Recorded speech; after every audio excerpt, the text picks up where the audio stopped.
I was a kid, the snow would drift high on the barn. Before daylight broke, I'd be out with a bucket on my arm. And the cattle would walk through the dark and the cold, with steam in their breath and ice in their coats. The snow beneath my boots would glitter and squeak over bones of the buffalo buried so deep. Montana, my father gave me Montana. No matter where I go, it carries me. When I look inside, I see Montana. Ranching is about doing it yourself and with your friends and with your neighbors. I enjoy being horseback with my friends in God's open country. No power poles, no traffic, just cattle lined out. A good horse under me. Good horse under me. To the alkali flats and the mud of a hard scrabble rain. There's something about raising a colt in a natural environment, as we do here in the Badlands. From the moment that foal hits the ground, his education begins. And one of the first things he learns is just to travel. He travels behind his dam, and that dam in some of this country might have to travel 2 miles to water every day. Montana. And on that way, he's going around rocks, up and down hills. He might encounter coyotes, maybe even wolves. You know, there's things out there to eat him. But mostly he's learning how to place his feet. He's building muscle and bone by good range grass. It's the old buffalo grass. Stoutest grass in the world is in this country right here. Montana. My father gave me Montana. And he's eating that grass and drinking mama's milk. And he watches and sees when mama's worried. And he finds out, you know, what's safe and what isn't safe. And he gets a sense of confidence and a playfulness. And they just develop that capacity to gallop through rough country. And I'm talking, you know, they're jumping little creeks and stuff that are, you know, this deep and this wide. And you don't worry about him getting hurt, you know. It's not, oh, he might sprain something. These are war horses, all right? I mean, these are horses. These are big, stout, strong, proud animals. Montana.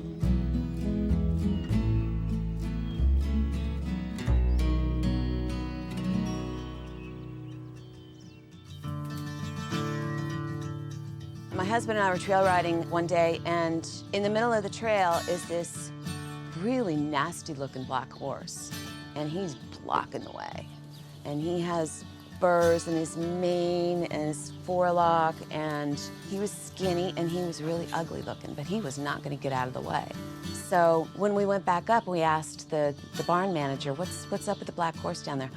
Oh, the owner went to auction and he felt sorry for him, so he just lets him live down in the woods. Come all you good people, wherever you be, I'll sing you a song, it's a sad tragedy. Another month went by, and this horse had gotten himself up to where our pen was, and he looked worse. I didn't think he could look worse. He was skinny now, really skinny, and limping. Some of the boarders were actually complaining about him because he sounded sick. He was coughing, and he was trying to get into their sheds to get some food. So the owner came up one day because they were complaining, and he hit the horse on the rump with a crop because he wasn't walking fast enough, and had one of the barn girls bring him back down to the woods. It's hard times in the country. It's hard times I cry. If the times they don't kill me, I live till I die. You could just tell how much pain he was in walking. And to see him get hit for that, just posturing, he was just showing off, you know, these are my horses, I'm in charge. That was when I said, oh, I've got to do something. One night when my husband and I went up to feed our horses, I brought my video camera and I took pictures of him because he had limped his way back up to our pen, all the way from down in the woods. Then I called the state, I called Officer Jarvis, and I said, something needs to be done at this farm. I received a complaint in October of 2011 from a female party that had leased a horse at this farm in Easton, Connecticut. And she gave me a statement and provided me with video of a horse there. His name was Blackie. We went to the farm October 19th, 2011, and when I first saw Blackie, he was wandering the property, the upper section of this farm. I immediately saw he was underweight. He was having difficulty breathing. He had flared nostrils, which is an indication that he's trying to take in oxygen. He had skin condition. He had thrush in his hooves. You could see his ribs. You can see his hip bones starting to protrude, and he had lost fat deposits in the back area in the loin. I observed him moving, and he was obviously very lame. I picked up his hoof and noticed that he had a split in the heel, and I'm sure it was painful. You know, even for being where he was, he still had attitude because I'm holding the video camera and he actually bumped me at one point. So he was the wise guy. For this hard time I cry. If the times they don't kill me, I live till I die.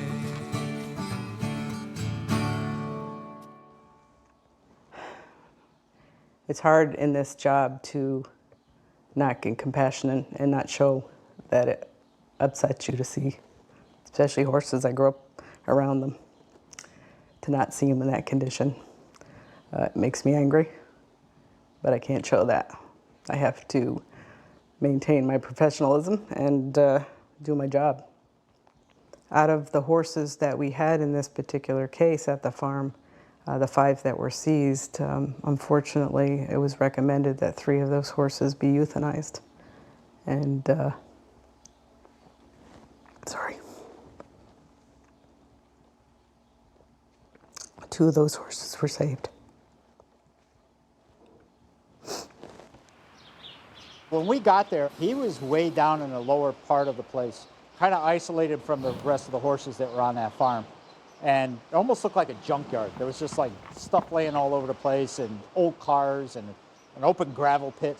He was basically cast aside to go die, is what it looked like. You know, he just, well, he's no good anymore. We'll just throw him in the back with the rest of the junk.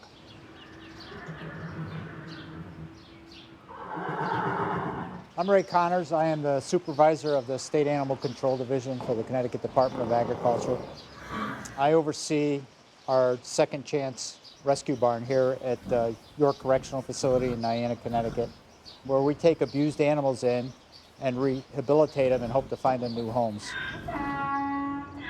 We work closely with the Department of Corrections and have inmates that help us work with the animals, and it's not only good for the animals, but it's good therapy for the inmates too. Blaze is in here now, but this was Blackie's stall. I mean, it's not a glamorous stall, but it was a lot better than what he came from. When I first saw him, my heart just went out for this horse. I mean, we didn't know if he would survive or not.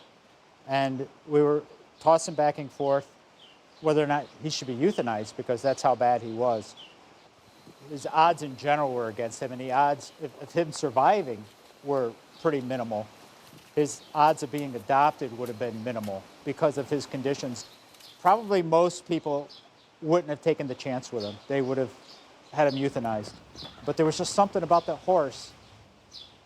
We decided to give the old guy a chance. And he was with us probably well over a year. And we had inmates that would like clean his feet daily, brush him daily, kept him clean. He looked beautiful. He loved to be brushed. He loved to be handled. He'd follow people around out here, follow the inmates back and forth as they were doing their chores. And he started interacting with other horses again. He was being a horse. He got a chance to be a horse again. And then we found out that his name was Midnight.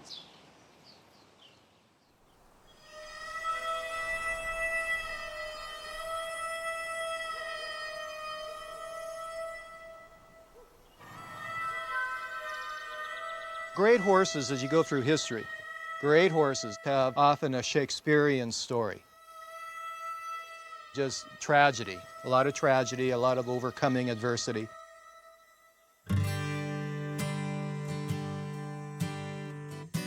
My name is John L. Moore. I'm a third-generation Montana rancher. I'm a journalist, I'm a novelist, I'm a poet, and a pedigree wonk regarding quarter horses. Almost every quarter horse goes back to great horses. That's just the way things are. And Midnight goes back many times to a foundation sire named Oswald. Oswald was born in Oklahoma in 1945. Won the Oklahoma State Futurity as a 2-year-old, showed up in Kansas with a different owner, was used in match races, used in rodeo events, and became a mysterious legend in Kansas. And Bob Shellhammer from central Montana, a rodeo cowboy and big country rancher, cowboy's cowboy, went to Kansas to pick up a stud of a different breeding. And when he was down there, all he heard about was this Oswald horse, and couldn't find him. Nobody seemed to know where he was. I think Bob Shellhammer was obsessed with purchasing Oswald. He was determined to find that horse. Well, he knew that Oswald could run because Oswald had been on the track and proven that. And so he wanted to cross his mares with, something that could run. A few years later, Bob found out that Walter Clark down on Rosebud Creek, not too far from here, had found Oswald and had him. And he went down and made a trade and got Oswald. Brought him back to the ranch, and he realized he really had something special. What do you do if you have something special? Well, one thing, of course, you're going to breed him to the best mares that you can find. So he began that line breeding program, inbreeding program, to try and keep lightning in a bottle. Bob loved Oswald. Bob loved him. He ranched. And you go back a little, I'll tell you why Bob loved them so good. They could do anything and everything, and you were mounted. You could rope on them, you could ranch on them, you could pick up on them. I'll tell you, in his day, he was as good a bronc rider as ever walked. And he still ranched and rode and used the Oswalds even after he had hip and knee replacements. He still used them. He was getting on in years, and he used them. They were great horses. You could do anything with them. You could do anything. Whenever you line breed, if it works, you'll have something special. You really do catch genetic traits in a package that can then be dispersed and carry those traits on. That prepotency carries on. And you take the top foundation sires, and I'd say out of what I would rank as maybe the top 8 or so, Midnight has probably 7 of the 8. In Midnight's pedigree, you've got the greats. You got Peter McHugh, you've got Steel Dust 18 times, but you have 3 bars, the greatest influence on the quarter horse breed ever. You have a couple shots of Leo, one of my favorites. Well, Bob Shellhammer, he put Oswald on Oswald. And he produced these horses like Midnight that first of all had a lot of heart. Heart comes out when you go beyond what they really want to give, and they give you more. They just have what we call bottom, a deeper bottom to their reservoir. They're horses of tremendous dignity, and they won't be disrespected. They're unusually intelligent. Now, that can be good or bad. When you have a horse with a lot of heart and a lot of intelligence, you can either have the greatest horse you've ever owned or you can have the worst. And that's true with the Oswalds. All of Bob's horses were fast, and he always had several colts, and he had 6 of them, and I picked him out, probably because he was black. This is Midnight. This is some of the different runs that I've done with him. It has to be when he's 4. He always faded out in the summertime. That's why he looks so brown. I think he's a little older there. Yeah. He's got to be like 8 he looks or older. something. Yeah, he looks older there.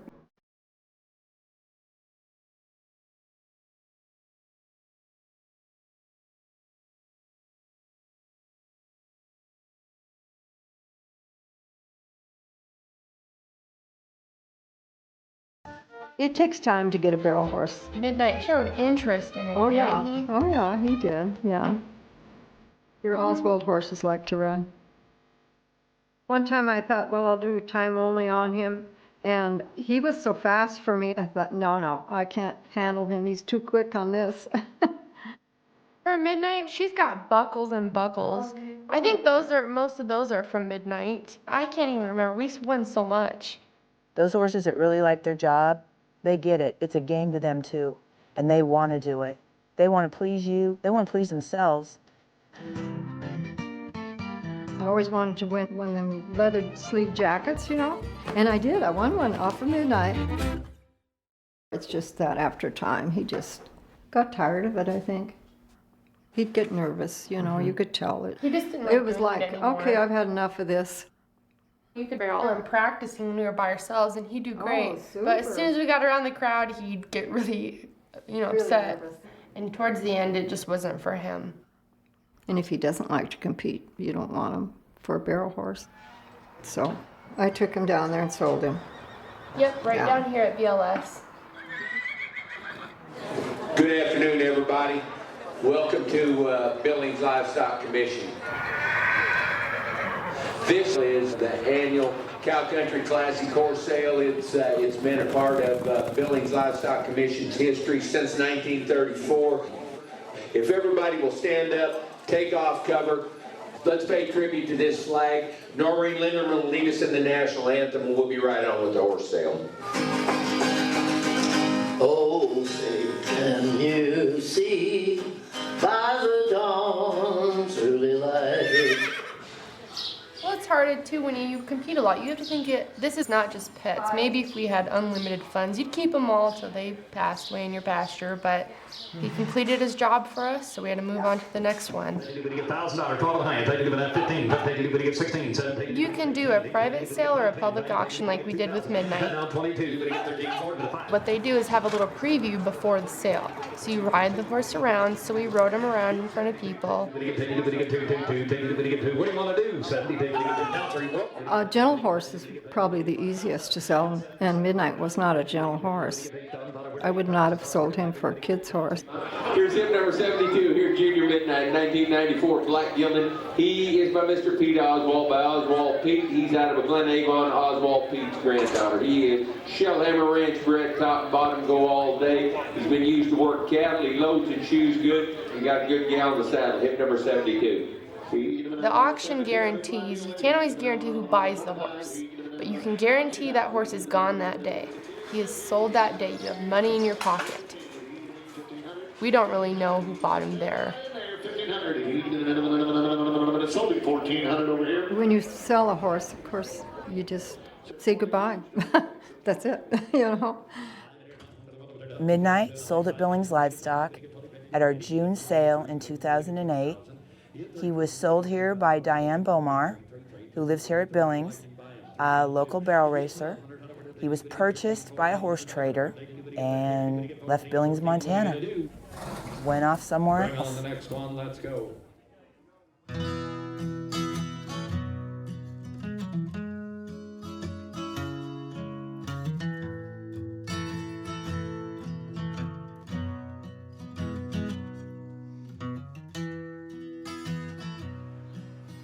The transformation from Blackie to Midnight was just unbelievable. You would never know that it was the same horse. It's just been one of those stories that this horse was so close to dying, and now he has a whole new life. He was a survivor. That horse was made to survive. I got a phone call from this woman who was rescuing a horse from this prison where they were rehabbing him. I was very concerned because she was telling me about all the health issues that this horse had. And she basically wanted just to take care of him and feed him carrots and treat him almost like a big dog. Is it your birthday? She handed me this file of all his medical history and problems, and it was basically the size of a Bible. It was huge. When he arrived, he basically didn't have one solid leg on his body. We trailered him back to the farm, And because it was over a 2-hour trailer ride, I wanted the horse to stretch his legs out before putting him into a stall. And I prepared myself for the worst, trying not to let her down because I knew how excited she was. So when he got off the trailer, we put him in an arena just to stretch his legs, and he not just walked off, he cantered around the ring. And I looked over at her and I said, you better start to learn how to ride because you're not going to be walking this horse around and feeding him carrots. He's rideable. Blackie, for midnight, came in rather nervous and probably not handled a lot, afraid of everything. He has been neglected. His hooves have many miles on them of neglect.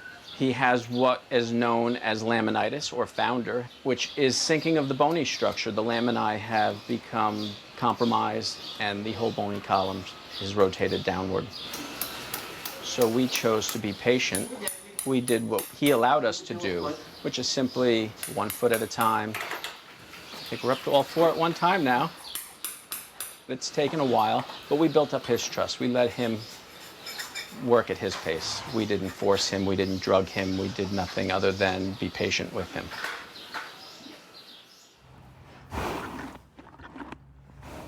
I've been riding him once or twice a week. We've been trying to increase it a little bit to get him more exercise. And his breathing definitely limits his physical ability. He's never going to have a full set of lungs to be able to breathe properly. Midnight is a workaholic, so even if Midnight's not having a good day breathing, like today, and he's coughing, I can go to his stall and I can just hold up the hackamore and he will practically bridle himself. He wants to get out and know what his job is and then show it off. We basically have been deconstructing Midnight. So he started out very anxious about entering arenas. He got quite hyper, ready to compete and go barrel race, and we've just slowly been communicating to him that he's retired and he can relax and kind of stop and smell the roses.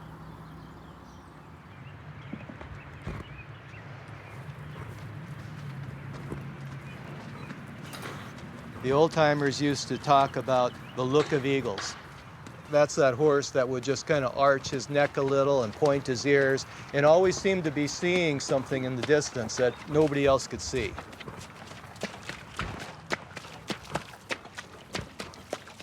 Midnight is Montana royalty. He came off a royal ranch out of a royal pedigree, but mostly he has that royalty in him. He has that sense of knowing who and what he is.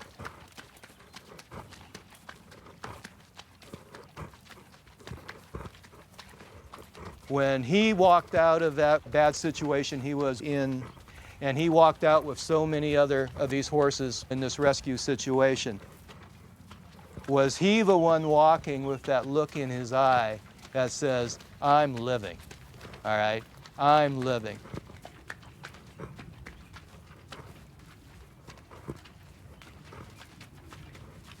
When they're bred in with that type of survivor's heart and that sense of dignity, and it doesn't mean that some of them don't tragically die, all right? But Dylan Thomas, they rage against the dying of a light. They don't go easily into that night.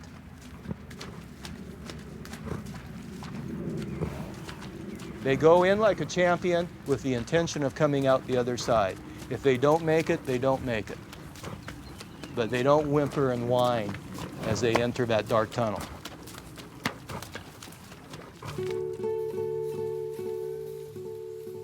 I was so glad when we had somebody come forward to take him on. I was scared that he was going to be euthanized, but I was really happy. I knew as much as I may never see him again, I knew he was going to have a good life, as much as he could for the problems that he had, and I was thrilled for that. Say goodbye to Montana, where the northers always blow.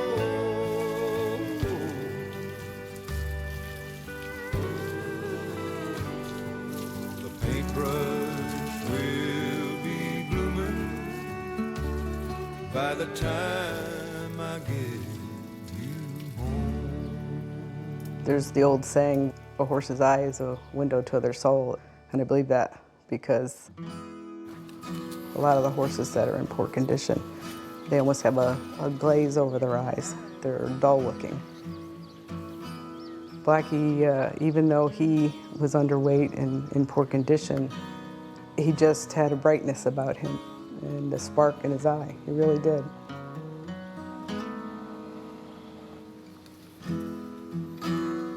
I'm so glad that I took it on because he's been great. We've been managing him. He has his ups and downs. He has his good days, his bad days. And to see him have a good day is so rewarding. I'm amazed that that horse is walking and canters around the field and he plays with his friends, and I don't see him as an underdog. I see him as a survivor.